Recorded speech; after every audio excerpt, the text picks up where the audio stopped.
welcome back to D&D Reviews. I'm the daughter. And I'm the dad. And grab some popcorn, because today we are talking about Bring Her Back. We're going to put you with a foster mum called Laura. You're going to love her. Oh, welcome to your new home. This is my daughter's room. I want to show you something else. This way. We stuffed her. I know I'm a weirdo. How did you cope with Kathy being gone? I didn't. I think there's something wrong with Laura. Oh my God, what is it? We can bring her back. What are you doing? He's gonna bring her back. He's gonna bring her back. I'm supposed to report how safe and reliable you are. So stay safe. Stay reliable, yeah? Which is like a new horror. It's an Australian horror. Really good. So go see it and then come back because we're going to be spoiling it.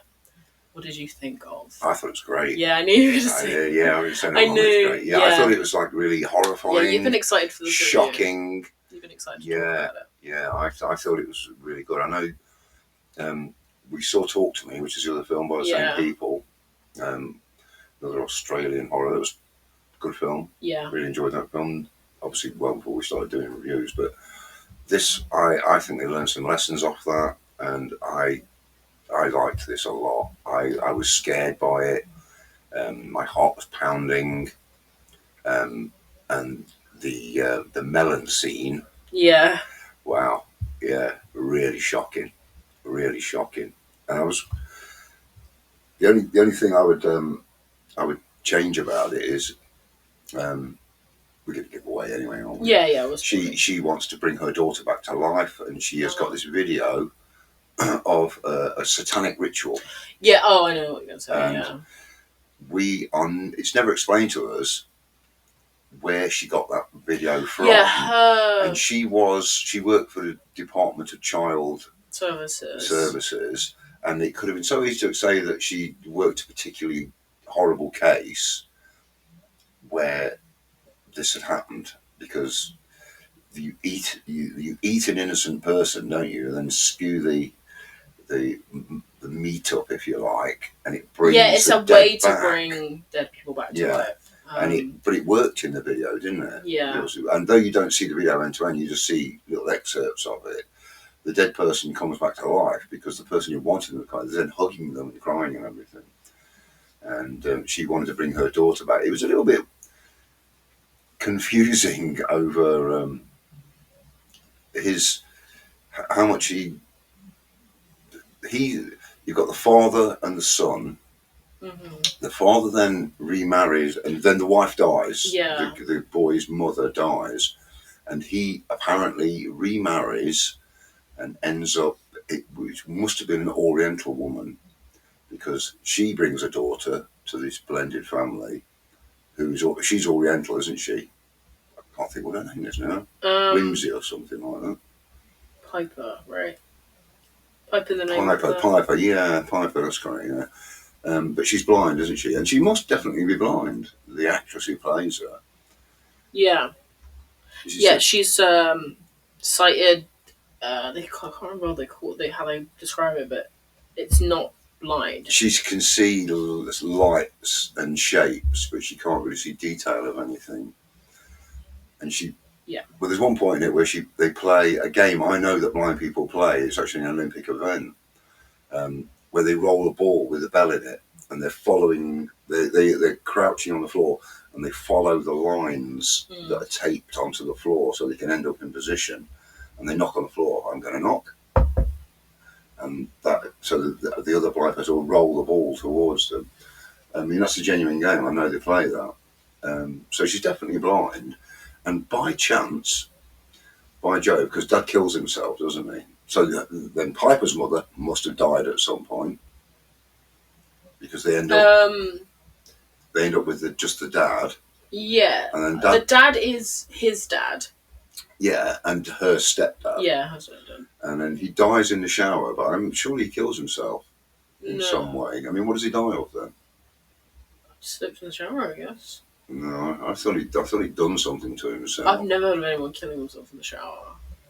Well, no, but it's like the bath, yeah. It's a door you can lock, though, isn't it? I suppose. I don't know. It just says that he died here. Okay, well, he dies. It doesn't really make much difference how he goes. He haunts his son. It's never said. It's never said. How the dad dies, but I assume it's just like maybe like aneurysm or something. Just happened to be in the shower. That he comes back to haunt the son. Well, that's the thing. That's the thing I was thinking of, because I think that because the whole thing in this is the fact that Sally Hawkins' character of Laura just wanted the foster mother, wanted Piper because she wants to bring back Kathy, her daughter, who's also blind. Yeah, she didn't want Andy, the older brother, but they insisted on being so she's gaslighting him. Yeah, to think he's like going crazy. She does some quite clever things. She took a lock of the dad's hair at the funeral. Yeah. And what I think is that she's making him see, she's doing like black magic kind of to make Andy see the dad's vision. I don't think that Andy's like actually seeing him. Yeah. But maybe it's right, because you know what, I don't know. I don't know what, as you said, I don't know what the actual power is, like the supernatural, because she has Oliver, the other like kidnapped, the really weird kid, and we know that there's some supernatural stuff going on, because we've seen it with Ollie. So it's the whole thing of like Andy seeing the dad, and I don't know if that's actually Andy seeing the dad, or if that's something she's done to like make him, because she's gaslighting him. She's reporting him as being aggressive and taking steroids, and all he's doing is take creatine or whatever it is, the body, because he lifts weights, doesn't he? Yeah. And he's not this huge guy, but he tries to keep fit, and she wants him out. She wants to get rid of him. She wants to split them up, doesn't she? So she's left with she Piper, just wants Piper, who she's going to use to replace her, not to replace, or she's going to replace her with Kathy. And she does some. I mean, when she wheezes in a bowl, she squats over it, wheezing it, and then just goes and tips it on him. When he's asleep. Yeah, and he's about 17. Yeah. So he's waking up thinking. Yeah, but he doesn't seem to question it. That was weird too, because the I'd be first really night, shocked about the first night, like we didn't see what had happened, but he woke up and we saw that he had done it, but we don't know yet that she was behind it. And you don't know whether he's always, but it's happened a lot, because he's suffering trauma because of the deaths. To be fair, I don't know if it's just, first of all, we don't know what's happened with the mums, like they're both of their mums, like they could have died, they could have left, like we don't know, but the dad hit him when he was a kid. Yeah. So I guess wet in the bed. And not Piper. I guess wet in the bed is kind of maybe And he hated Piper to start with, but now he loves her. Yeah. And they love each other, don't they? They're really, really close. And their plan is to, as soon as he's old enough, I think he has to turn 18. Yeah. He's going to officially adopt her, and they're going to live together. And the time they're spending at Kathy's is just a couple of 3 months, just to fill the gap, isn't it? But that's not good for Kathy. That's no good for Kathy. I always find it so weird how I feel like most people who get fostered when their kids are adopted out is because they were abandoned. But it's weird to think that sometimes both their parents sometimes both of your parents just die before you're 18 and you have to be adopted or fostered. What if they drop you off at kindergarten and get killed in a car crash on the way home? Yeah, like usually, I always think that whenever I think of two people dying together, I'm like, in a car crash, because it's like weird to me that they would die in crashes a lot. Or maybe like a house fire or something. Yeah, that would. But it is weird to think that. In my mind, I'm always like, people who get fostered are just people who've been abandoned, like as kids. That nobody wants. It's just weird. It's just unfortunate to think that not even by the age of 18, you could have just had both your parents die, and to have no aunts. That's true. That's what I was thinking. No cousins. They had nothing but each other, so they basically had no blood relatives, because they weren't blood relatives to each other. They were close, because they've been pushed but they're together. not like related. Step. But I thought it was really good. I really enjoyed it. I thought it was a really, really good horror film, especially some of the scenes in it. Yeah. Obviously. Yeah. Is this the in? melon Is scene. this? Let me check the age rating for this. I don't remember. But 18. Wow. I don't know. It was an 18. Yeah. Because of that scene. Because of that very scene. Yeah. I mean, it was horrifying. Yeah. It was horrifying. God, that makes my skin crawl just thinking. You know what's so funny? Worth seeing just for that. It's so funny. The promotion for this, and I knew that it was to step, like fostered step siblings went to go live with, her, Sally Hawkins, in the middle of nowhere. I, for some reason, thought that Ollie. This gonna sound so weird. I knew that there was a girl.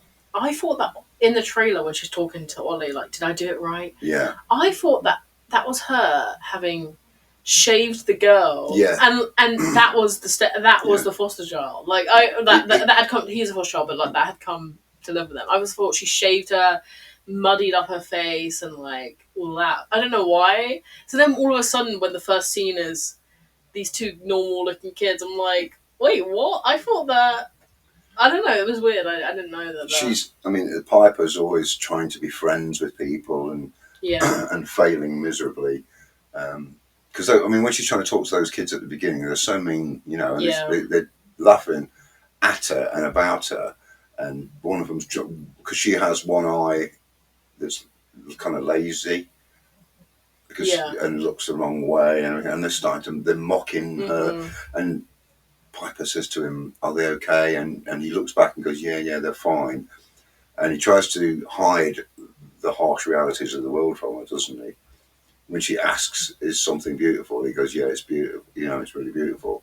Or is everything okay? Yeah, everything's okay, even when it's not. Because he's trying to protect her, isn't he? Because he was mean to her once. Yeah. He was evil to her at one point, and he's like continually making up for that. But yeah, it was good. It was good. Yeah, I do. I mean, it is good. I don't like it as much. I prefer Talk to Me more than this. I think. I do think Talk to Me is really good, and this is too. This was darker. Yes, the reasoning for. I mean, the devilishness of it all. You know, they're both really like, kind of about the right way to grieve and. The certain things that people would do, like the lengths you would go to. It's so funny because it actually really reminds me. There's a line in this that reminded me of Pet Sematary a little bit, which is in Pet Sematary when Judd says like sometimes dead is better. There's a line in this that reminded me of that, like sometimes dead is better, but it's completely dead, instead of partially dead. Sometimes dead is better. But I do prefer Talk to Me. It was strange in this the way that. How did she get away? I think I prefer Talk to Me because I don't have as much questions about the supernatural elements. Like in Talk to Me, I do. I could believe that people have a Ouija board and they voodoo different objects. So I think it is possible that there's a supernatural hand that you could like. I think in my grasp it. Yeah, not possible in terms of like I think that could be real, but I think in terms of movie-ness, I buy that more than this. The supernatural in this, but I think it's just because it's not explained in Bring Her Back how, as we had said, one of our faults, which we don't really need everything over-explained, but I even would love to know how she came into possession of it, because I think of the video, because I think it would have been easy to say that she got it on a particularly I would have loved job. if in the video we had seen like a specific guy who like is kind of not behind it but is standing there, and then maybe at her house we see that guy, like when she's meeting them for the first time, he comes out and she's like, "Oh, it's just my friend Fred over here. Like, he's going now," but it's like, "Oh, that's the same guy from the tape. Oh, that's the inn." Like that, she knows these people. Like she's seen them before. Maybe she knew them before Kathy even died, and then she's like, "Okay, now it's my turn," kind of thing. Like after Kathy died, but there's nothing like how she even became into possession of it. Isn't she making it up as she goes along, just on the strength of the tape? But Because like, when Ollie's in the bath, yeah. and she says to him, "Did I do it right?" Yeah, she's like, "How are you in there? Like, tell me." And then he does that. Did I do this correctly? Yeah. I just want to know a little bit. So I just feel like, because they have a whole thing and talk to me of like not explaining the hand, but it's like, yeah, we think it works like this. Look, we're not really too sure. Okay, we got it from a guy. We make it up as we go along. But then they met like the original guy's brother or something. We're talking about a different film. And then he explained it to them more like, oh yeah, you go crazy if you're in there for more than 90 seconds kind of thing. Yeah.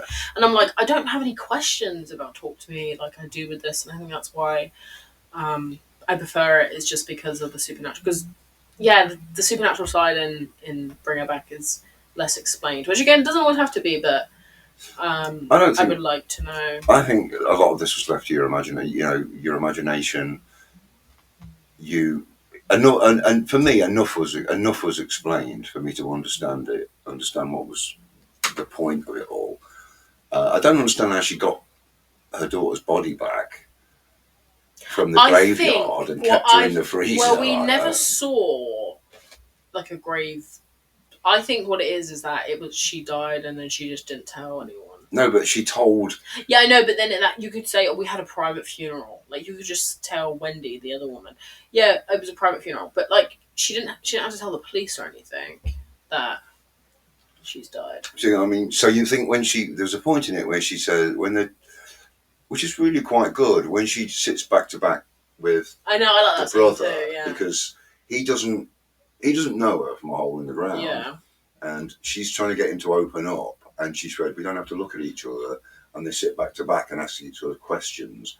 And he says, how did you get by over Kathy's death? And she talks deeply and passionately about going to the graveyard. Oh. She could have been making all that up. That's true, yeah. Could have been making all that up. But she talks about how can she walk away and leave her in the ground and everything. Yeah. You're right. I guess she just went and dug her back up. Yeah, she looked. She was quite a freaky character.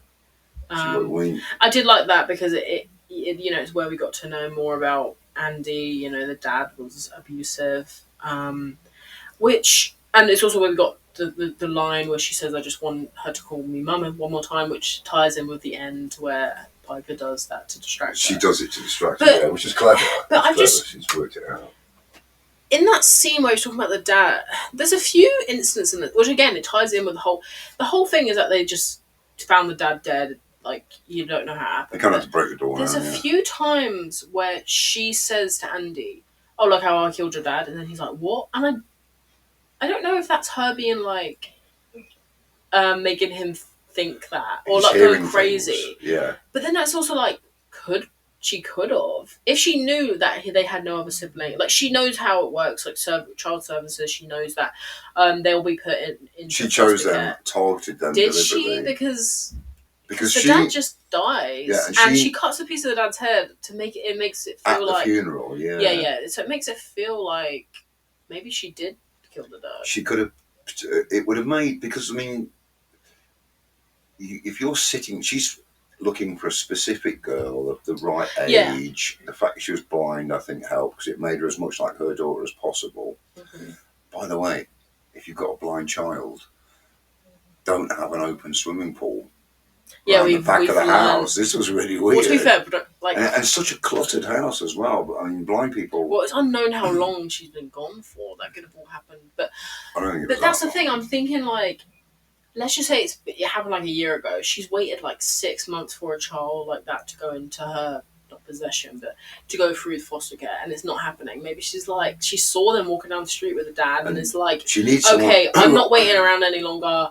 This dad is single. There's no other relatives. There's no one else. And looks up at them online. She knows how the thingy works, so maybe she knew they were at school one day and was like, I'm just going to go in there and do that. I mean, people on Reddit... or use witchcraft. Somebody did put about that, like, why is no one else, what does this line mean kind of thing? Like, why does she say this? She also kisses the dad dead body at the funeral. Yeah, on the lips, and makes him kiss her, kiss his dad as well, which he doesn't really want to do. It feels like maybe she knew the dad or something, like before. Maybe he was also one, and that would have been. But maybe he was. Maybe he knew about this whole bringing people back thing. Like, maybe when the wife died, brought her back. Yeah, he thought about it. You know, maybe that's how he knew her, because she feels like sometimes like she knows the dad. I think that she'd just done a lot of studying of her target group. Yeah. And they were the target group. But as you say, I think she used her. They were already, as a family, they must have been something to do with. They must have been involved with child services, because he's lost 2 wives now, and they would have gone to speak to him to make sure he was okay with looking after his son, who's nearly an adult, and this blind stepdaughter who's got nowhere else to go. Is he going to be capable? Does he need support? You know, I'm sure social services would have got involved on some level, and she could have been around there gossiping. Yeah, because it's like, how would you, if the dad's at work, who's going to look after? It all falls on the brother. Yeah, it's like usually you'd have 2 parents to, you know, the older sibling wouldn't even be needed. Yeah, you'd have 2 parents, to organise this. But if there's no mum, how would that? Especially if maybe they knew that the dad, he had beaten him badly. Yeah. So maybe, I mean, that doesn't really matter. The dad dies before even the title starts, so it doesn't even thinking about that. Because I thought it was sad that really this guy, this middle-aged actor. You did say that you were like the 2 scenes he's been in is him lying in the coffin. Yeah, his breakthrough roles are lying there as a dead body. But then there's that scene where he talks to him because he says, "Don't, she's gonna die in the rain." Yeah, don't let her out in the rain. Yeah, and sure enough, she goes out in the it's rain. weird to me how much.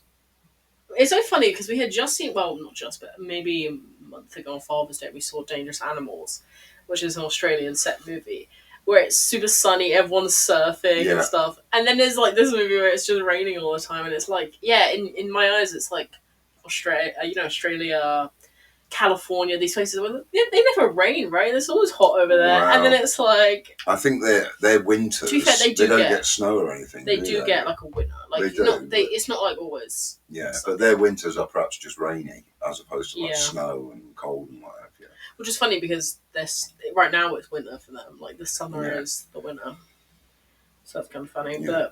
But I mean, like when she invites them into the house, when Wendy or whoever knows invites them, she gets them around the house.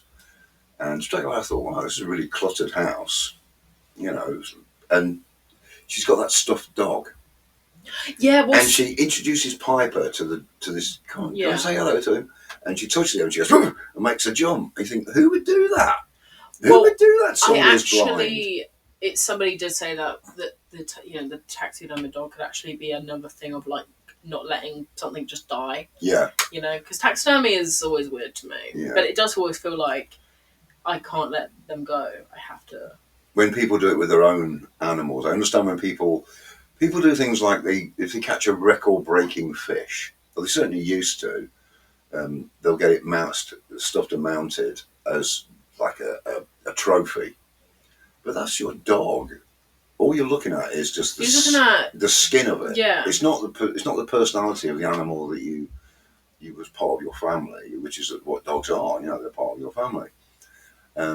So it is odd. She does cling on to the past that way, but she does quite a good. When when they come back from the funeral and he says something about getting hammered, and she goes, "All right, let's get hammered then." So she cracks the whiskey out, and she's drinking with these kids. They're playing like a drinking game where they guess the number together, and she lets Piper have a few drinks, and he's not really approving of it, but she does. She kind of cheats to let her win, and that's when they start talking, isn't it? That's when they go back to back and start talking, because Piper passes out, and she starts. I feel so bad for Piper. There's a scene in this that made me like actually upset, which is when, after she punches her wearing the deodorant to make it seem like it's Andy, he goes downstairs the next morning. It's like, what happened? and she says, "Well, you better know because you know you're the one behind it," kind of thing. Because the whole thing with again is that she's trying to gaslight Andy into thinking he's crazy or he's whatever. doing things and can't remember. When she starts fighting, because Piper can't see, and she's screaming like, "Andy, stop it! Andy, stop it!" I was like, "Oh, I feel so bad for her because she doesn't know, and like she's just lost the dad." There's that nice scene. She's obviously lost her original dad. Then she loses her mom. Then she loses the stepdad who stuck up for her, and all she's got left is Andy, and she can't. So it is very sad when because she thinks Andy is. Yeah.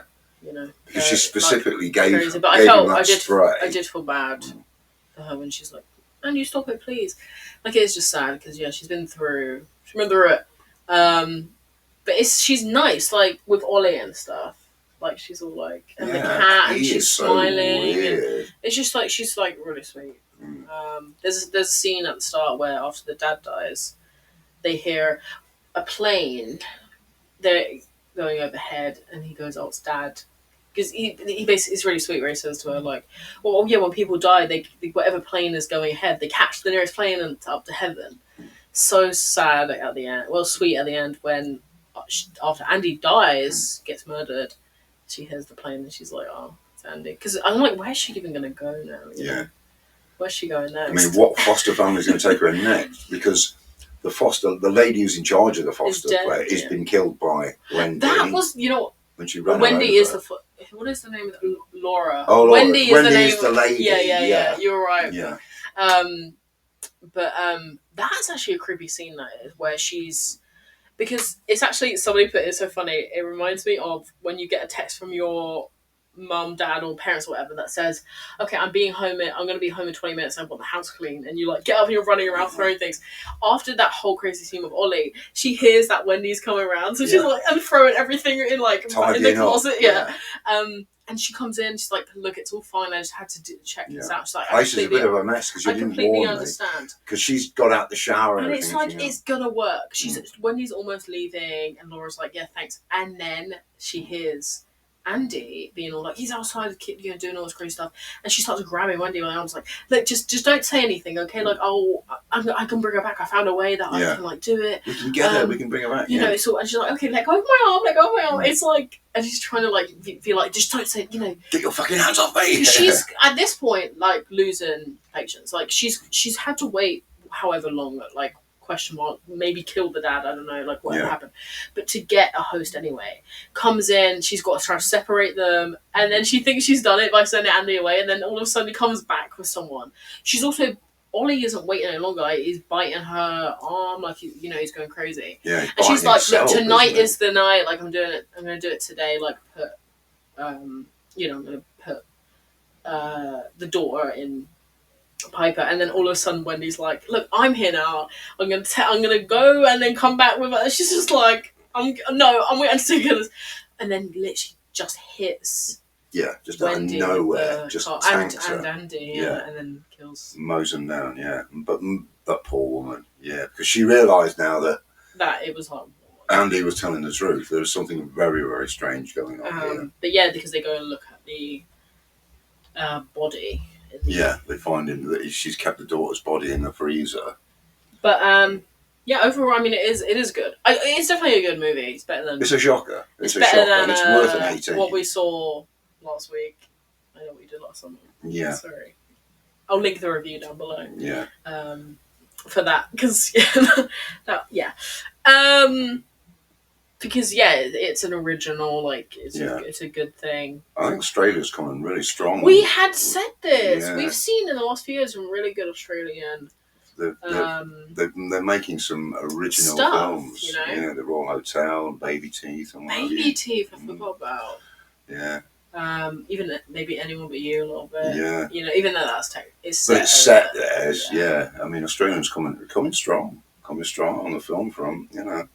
It's funny because I always feel like obviously America has it in, but then Europe like had it in a lot. Like people making movies in Europe, but now it's like Australia is. Yeah, I suppose it's because it was so difficult. And they had like Asian horror. They had a lot of Asian horror, like Japanese horror, Indian. India, obviously. Because Bollywood. Mm-hmm. Oh yeah, Bollywood. Yeah, but Australia is just like, "Hey, you guys, I'm here. Hello, hello, mate." But I think they've developed their own home film Yes, they realised... So that people now can go there from Hollywood all the equipment's there to make What I did think films. was weird is that obviously the Philippous, I don't know if that's there, but they're Australian. But all of the cast in this is like British cast, which is kind of weird. Because when we saw the trailer...